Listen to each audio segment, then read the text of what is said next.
ভারতে এমন খুব কম বাড়ি আছে যেখানে চিনি ব্যবহার করা হয় না। সকালে চা হোক, মিষ্টি হোক বা ঠান্ডা পানীয়, সব কিছুতেই আমরা চিনি ব্যবহার করি।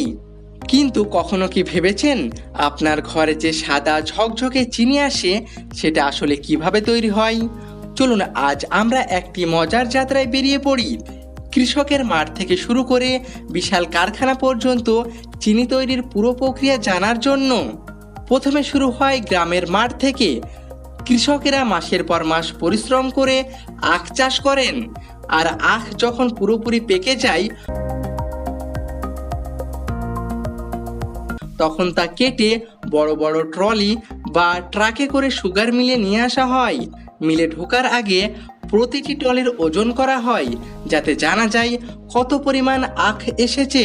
এরপর শুরু হয় আনলোডিং প্রক্রিয়া।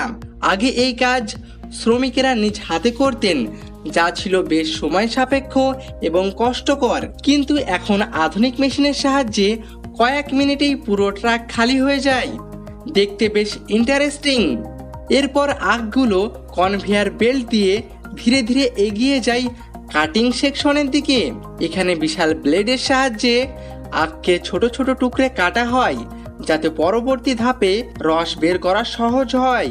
এরপর এই টুকরো আখগুলো চলে যায় বড় বড় রোলার মেশিনে। এখানে প্রচণ্ড চাপ দিয়ে আখ থেকে রস বের করা হয়। আপনি রাস্তার ধারে আখের রস বের করার মেশিন তো নিশ্চয়ই দেখেছেন, ঠিক সেই রকমই, কিন্তু অনেক বড় এবং শক্তিশালী ভার্সন। একবার রস বের করেই কাজ শেষ হয় না। একই আখকে মেশিনে কয়েকবার চাপ দেওয়া হয় যাতে এক ফোঁটাও রস নষ্ট না হয়। সাধারণত 3 থেকে 4 বার এই প্রক্রিয়া চালানো হয়। এরপর যে কাঁচা আখের রস পাওয়া যায় সেটা বেশ ময়লাযুক্ত থাকে, তাই এটিকে বড় বড় ট্যাঙ্কে ভর্তি করে তারপর পরিষ্কার করা হয়। এখানে চুন, লেমন এবং অন্যান্য কেমিক্যাল যোগ করা হয় এবং স্টিম দিয়ে গরম করা হয়। গরম করার ফলে রসের মধ্যে থাকা ময়লা নিচে জমে যায় আর ওপরে থাকে পরিষ্কার রস। এই পরিষ্কার অংশটি আলাদা করে নেওয়া হয় আর এই ধাপটাকে বলা হয় ক্ল্যারিফিকেশন। এরপর এই পরিষ্কার রসকে আবার ফুটিয়ে এর ভেতরের পানি ধীরে ধীরে বাষ্পীভূত করা হয়, ফলে এটি ঘন সিরাপে বা রসের মিশ্রণে পরিণত হয়। এই ঘন সিরাপকে বড় বড় কন্টেনারে রাখা হয় যেখানে ধীরে ধীরে চিনিকণার সৃষ্টি শুরু হয়। কয়েক ঘন্টার মধ্যেই ছোট ছোট ব্রাউন রঙের চিনিকণা তৈরি হতে থাকে। এটা দেখতে সত্যিই অসাধারণ লাগে।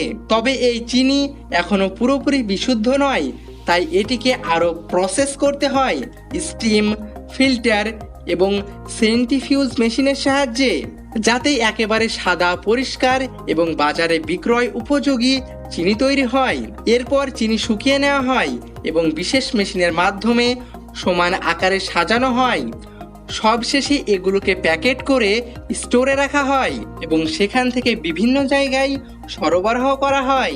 চিনি তৈরি করা দেখতে সহজ মনে হলেও এর পেছনে অনেক বড় মেশিন, প্রচুর শ্রম এবং কঠিন পরিশ্রম জড়িত।